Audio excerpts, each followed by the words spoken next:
alchemy of kindness is one that we believe. When we reach out to each other, you know we both receive. Hi, I'm Bruce Grammel, one of the original hosts on A Kind Voice Radio. My song, The Alchemy of Kindness, is about the good things that happen when kind voices come together. A Kind Voice Radio is a place where we bring together an eclectic group of people to celebrate the good music and positive stories they are creating. We believe it's important their stories are heard and hope they will inspire. Here's a montage of some of the voices heard on A Kind Voice Radio. A Kind Voice Radio.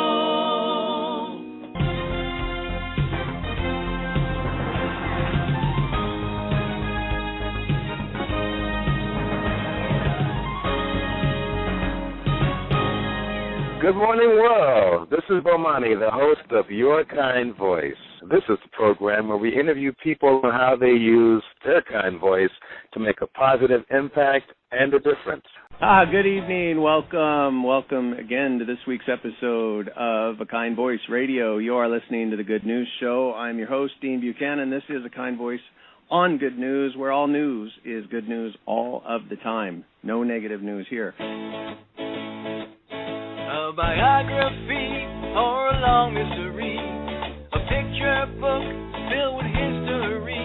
Was it a fiction book or one that helps you to cook? Call us now, we'll talk about your book. Good evening and welcome to A Kind Voice on Books. I'm your host, Eden Blackwell. I would just like to share some facts about libraries and the great service they provide. You know, they're such a vital part of our communities. Call us now, let's talk about your book. Welcome to another episode of A Kind Voice on Movies. I'm your host for the evening, Zenobia Elise. We've got an exciting program planned for you tonight.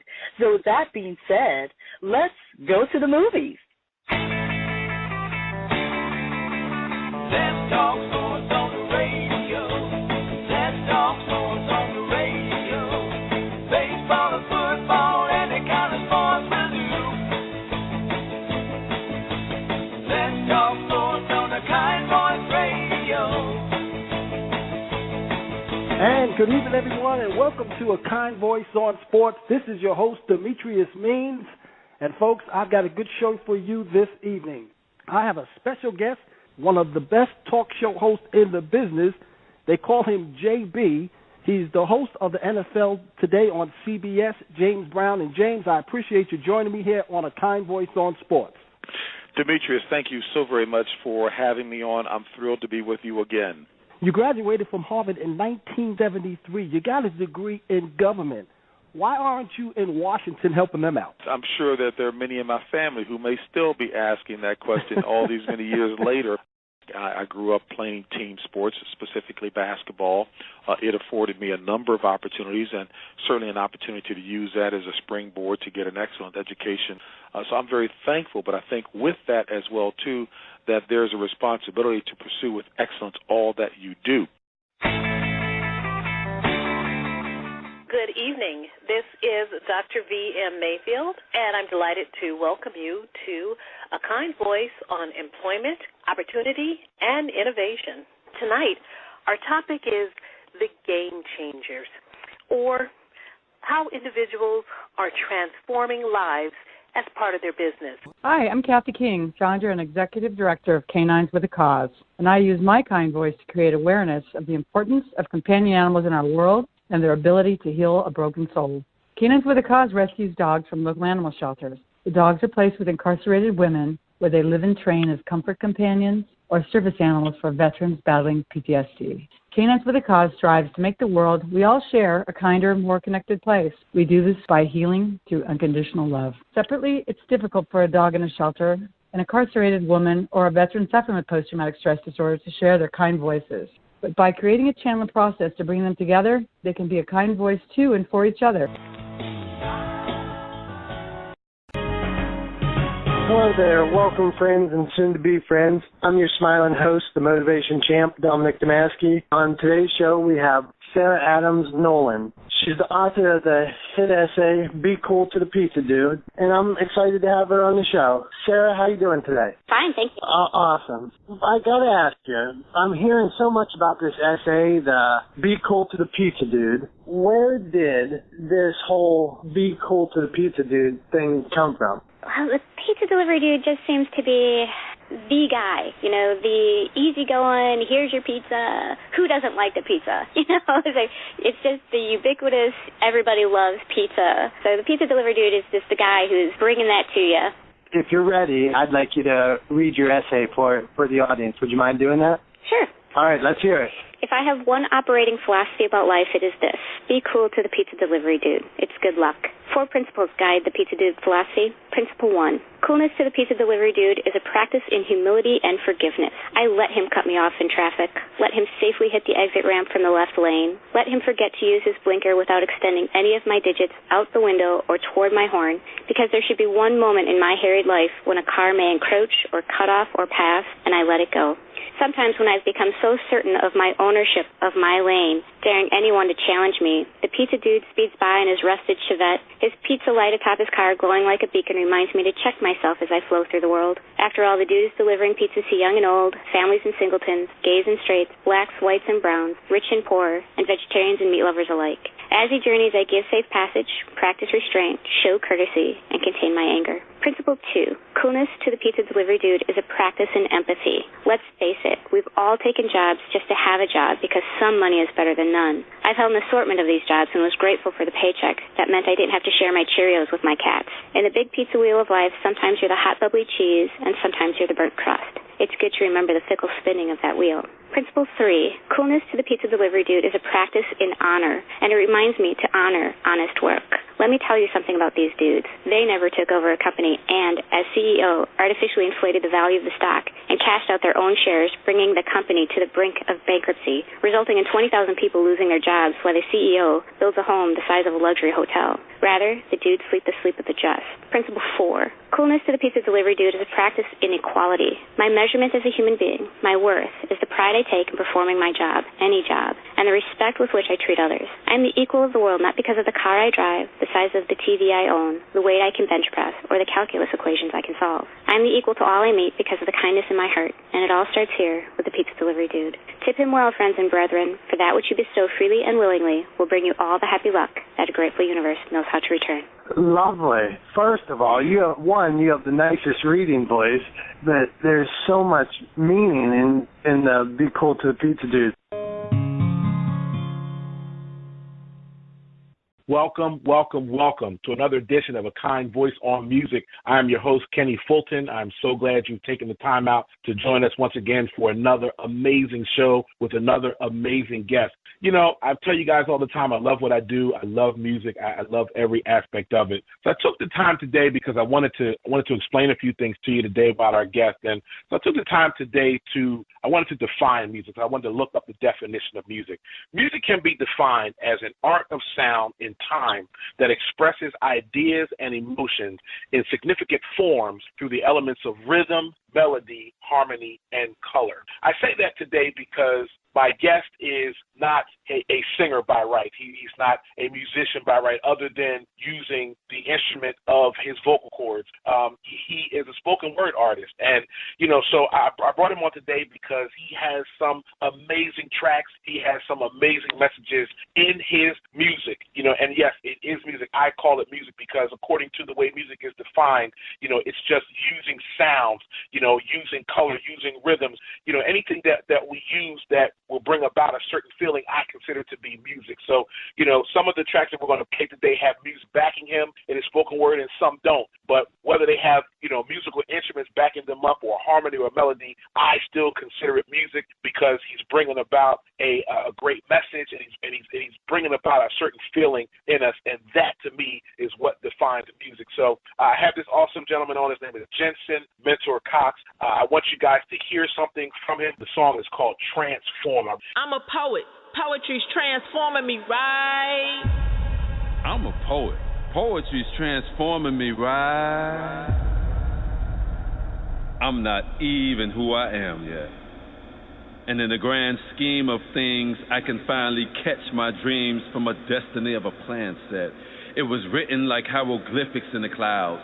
To be more specific, I couldn't decipher the codes. My insecurities were too loud. But at some point, my innocence cannot be forgiven like an adolescent child. See, I won't be young forever. And learning on the fly signifies to never say never in this cold world, butt naked without a sweater. I didn't know much about the struggles of a legitimate go-getter. I had to take baby steps before I can walk in my destiny. The whole time, though, it was another set of footprints in the sand walking next to me. So after years of frustration and temptation getting the best of me, and procrastination and stints of incarceration getting the rest of me, it was hard to see or comprehend that this was just a test for me. Old people, places, and things is a pretty stagnant recipe, but the beauty in learning how to cook is you can always change the ingredients. Every time I stay obedient to discipline, a certain level of amazing kicks in. Call it the transformation from Jensen to mentor. The challenge was to get both of them on one accord. Silly of me to think that I can do that without incorporating the Lord. It was the one missing ingredient that I didn't have before. The birth of this poet emerged from homelessness, jail time, and addiction, washing away my sins and hanging them on a crucifixion. Somebody nailed my microphone, a pen and paper to my hands without permission. Then I used that blood dripping down as ink to make a whole nation listen. Listen! I'm not even who I am yet. Still trying to remember things I promised not to forget. Red or blue pill, I ain't decided yet. Truth and illusion ain't collided yet. Hard to look forward to the future while staring at the sutures. Trying to forget the pain, but the scars remain. You know, the uglier the oyster, the prettier the pearl. So when you see a pretty girl, know she's been through hell. They say big girls don't cry, but I stayed with Kleenex. Rose from the ashes, call me the phoenix. I done came a long way from a suicidal teen. Turned those nightmares to dreams. I'm bursting at the seams. I've outgrown these statistics, and I'm over quick fixes. So I write these poems with the conviction of scriptures. I'm hungry, and it's dinner time. I'm a feline turned canine. I'm liberating minds like poetry did mine. I live through these lines. I'm a lioness in a lion's den. I got a life sentence. I'm forever with this pen. So tell them I'm guilty. Beautiful things grow from dirt. My past is filthy. So imagine when mentor says I'm a mentor. This is what the struggle was meant for. I go the distance like I was sent for. I was born to transform. It may rain when I brainstorm. It may rain when I brainstorm. Yes. Transform. Man, listen, I want to ask you a question, man. When did you first fall in love with spoken word?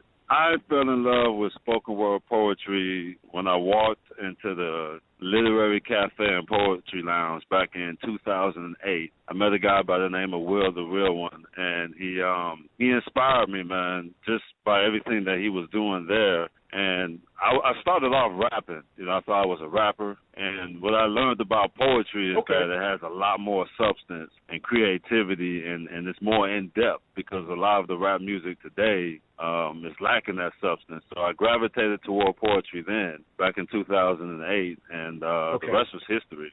I hear that. Right now we're talking with Bill Philippi. Let's hear some music from this wonderful featured guest. This is Come On In My Kitchen.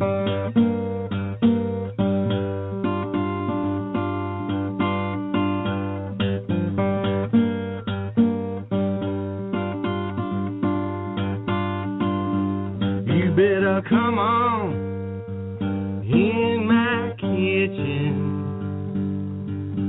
It's gonna be raining outdoors.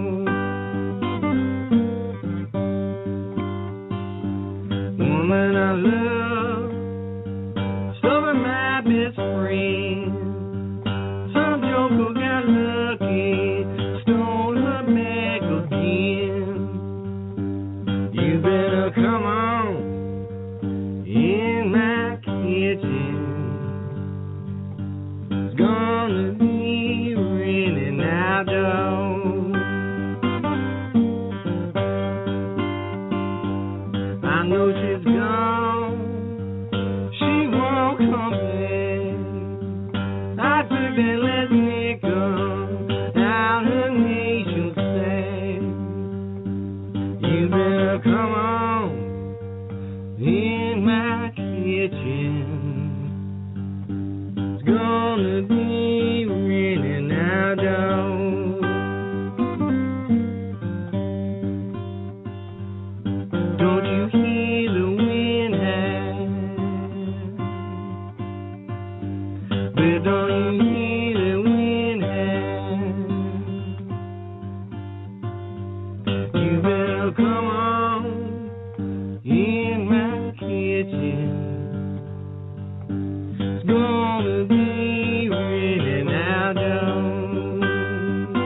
Something that throws her down.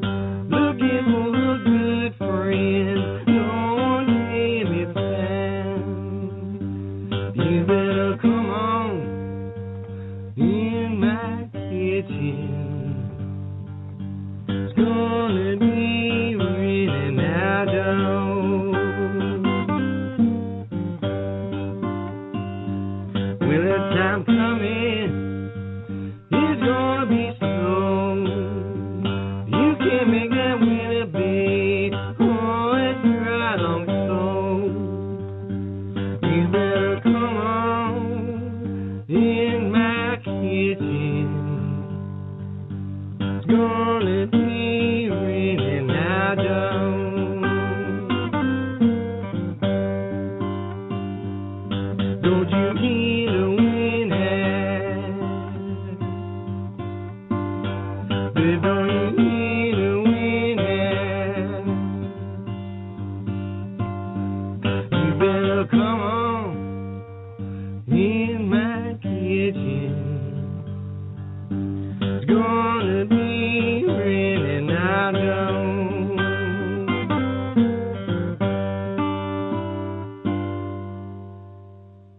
One of the purest forms of original American music. I love the blues. I love that gritty, sort of scary, raw dirtiness. It's amazing.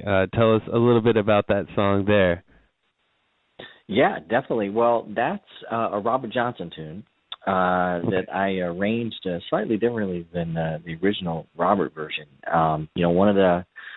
When I started playing Delta blues, one of the promises that I made to myself that I broke was I was not going to play Robert Johnson, because similar to what I was talking about earlier about Blind Willie Johnson and how, these guys are like, it's perfect. Don't mess with it. Don't try to replicate it. Just enjoy it. Go make your own way. And but what I found was, as I started building the repertoire and listening to different folks and figuring out what songs really like spoke to me that I wanted to play, there were so many great Robert Johnson songs that I was like, man, you got to figure out a way to play these tunes. Mm-hmm. And so that song in particular was the first Robert Johnson song that I learned to play. And it took a really long time, because if you're familiar with Robert's original version, he plays slide on that, and I don't play slide, and I invested some time in trying to figure out if I wanted to do that, but I figured out that I wasn't fluid enough at it and comfortable enough at it that I could speak with it like I wanted to, but I could do that with my just playing fretted, and so.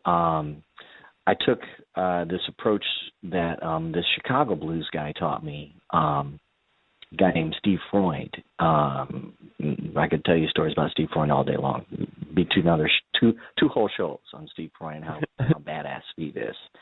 But he taught me this particular style of rhythm playing that's called G position, where you're basically doing a G chord down at the open frets, or down at the nut, and by using kind of a piano player approach or a Mississippi John Hurt kind of thing, you pick out melody notes while you're thumping on this big fat G note at the bottom. And that when I took that approach to this Robert Johnson song, I found kind of like my way in to the Robert Johnson material. I found this like different way to go at it that wasn't, Eric Clapton playing Robert Johnson, or John Hammond playing Robert Johnson, or Robert Johnson playing Robert Johnson, but Bill Phillippe playing Robert Johnson. Cool. And so that's one of my favorite songs to play, because, like you said, I mean, it's gritty, it's raw, there's so much sadness and sorrow in those lyrics. I mean, that's, if you ask me what's an example of a blues song, that's a blues song.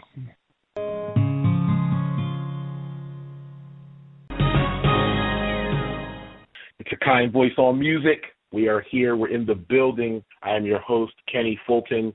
Today we are talking about awakening possibility through your kind voice. One of the things that helped me with the title and the concept of the show was an amazing classical music enthusiast and orchestra conductor. His name is Benjamin Zander. And he said, I quote, "It is my job to awaken possibility." And he said, the way that you know that you have done that is through the shining eyes. He said, when you can see a shine in people's eyes, then you know that you have awakened possibility.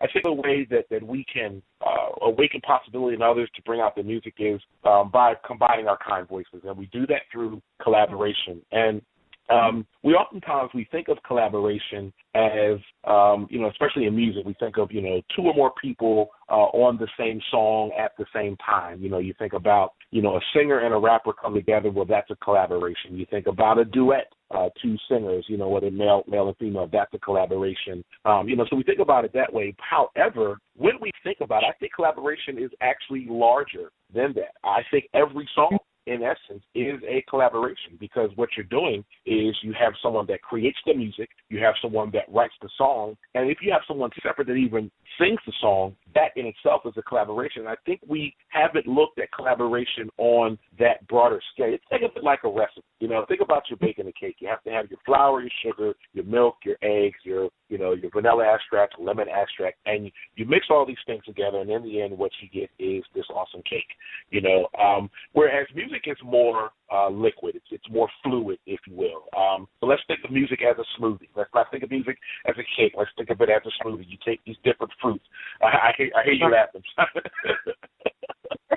You have these different fruits. You have your strawberries, your bananas. You have your mangoes and your grapes. There's different things, and you bring them all together, and then what comes out is this delicious drink. You know what I mean? And I think music is in that manner. You know what I mean?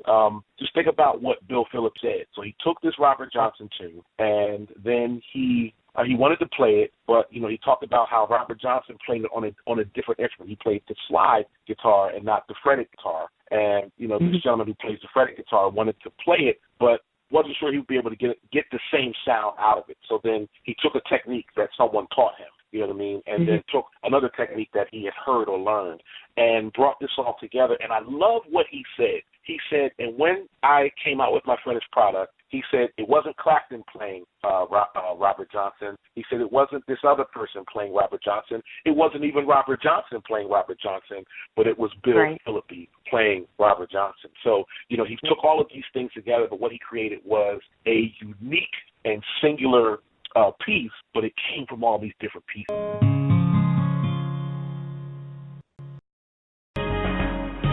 Hello there. Welcome, friends and soon-to-be friends. I'm your smiling host, the motivation champ, Dominic Damaski. Today I'm excited to have an interesting guest on the show. We have Ann Riley on the show today, and she is an author of two books. One is called Airy, and the other is called The Elusive Little Sucker. Ann, welcome to the show today. Dominic, thank you so much for having me. I really appreciate it. Hey, I'm honored to have you on the show, and we were chatting before, something I found really interesting about you, and you just said it in pass before we came on the air. You were telling me about this thing called Play It Forward. So besides for writing books and all that you're into, you also are doing this Play It Forward thing. What's this all about? We live really close to a park, and nobody ever was really in the park. And one day I came up and somebody had left a ball in the park and they just wrote on it and said community ball. And it was a basketball, and they sat it next to the basketball court. And I looked at that and I said, that's interesting. And, my husband and I looked at it and said, it'll last a couple of weeks and somebody will steal it. And sure enough, 2 weeks later the ball was gone. But I just could not get that little ball out of my mind. And I said, you know what? I love that concept that we could put a ball out and let people play. No strings attached, no nothing. And so I went out and I bought a basketball, and when I labeled on it, I said, this is a community ball. Please leave the ball in the park. And it was remarkable. People came by and they would look at the ball, and then they would look around, and then they'd be like, okay, and then they'd play for a while, and then they'd put it back on the bench and walk away. And I was like, this is awesome. This is so cool. And we had I mean, we had a bunch of kids coming from like high school, like it was they were just a group of kids, and they were out playing and flirting with each other, and it was just so darn cute, and they played with the ball. And one guy, he works over at the local high-tech firm, and he'd come by every day in his suit, take off his jacket, put down his briefcase, make about 10 shots, and then put on his suit, pick up his briefcase, and walk to work. And I was like, that's so cool. And it kind of took on a life of its own. So here we are, 2 years later. Nobody is still involved, and now the neighbors, it's just become part of the community. We have 6 balls there now. We have a couple basketballs, a couple footballs of different sizes, a soccer ball. And it's just, now it's just part of the park, and and sometimes people will come up and ask and say, well, what is this? And we say, well, we just put the balls out. And the only thing we do, we label them so that people know that they should keep them in the park. And the other thing that we do is take them in at night, because if somebody comes by in the middle of the night and bounces the ball, it makes a really loud noise and wakes up the neighbors, and that's not a polite thing to do. So we decided part of our thing is to just bring the balls in at night. And like if the weather's really, really bad, we might not put the balls out. We just bring them out in the morning. So it gets us out in the community every day, just making sure the balls are there. And is there a website for this? Yeah, playitforward-us.com, because it turned out Play It Forward was actually a website that was quite popular for musical instruments for some reason. So playitforward-us.com is the name of the website, and you can go there, and it just introduces the idea. And the one thing you have to realize, it's like anything in life, you put it out there, and the ball may get stolen. It may not work out. I like it. That's a good moral. You should write that one down. Yeah, you do. It's in there, and it's like, look, you know what? Sometimes it happens. That's just the way it is. And if you get a couple balls stolen, don't do it anymore, because it's not working where you are. And sometimes it will work, and sometimes it won't work. And the idea is, it just gives kids an opportunity to play. We have so many people in the park. There are so many people in our park now, and they are playing all the time. And it is wonderful. And it just makes me feel good every day to see that happen.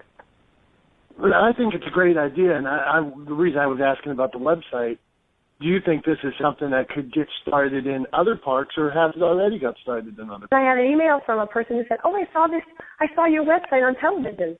I love this idea. How about if I put a bike in the park, or a fishing pole by a lake, or a skateboard at a skate park? And I was like, I didn't have any idea that somebody has picked this up someplace. I don't even know where this person's from. They picked it up, and it's on TV someplace.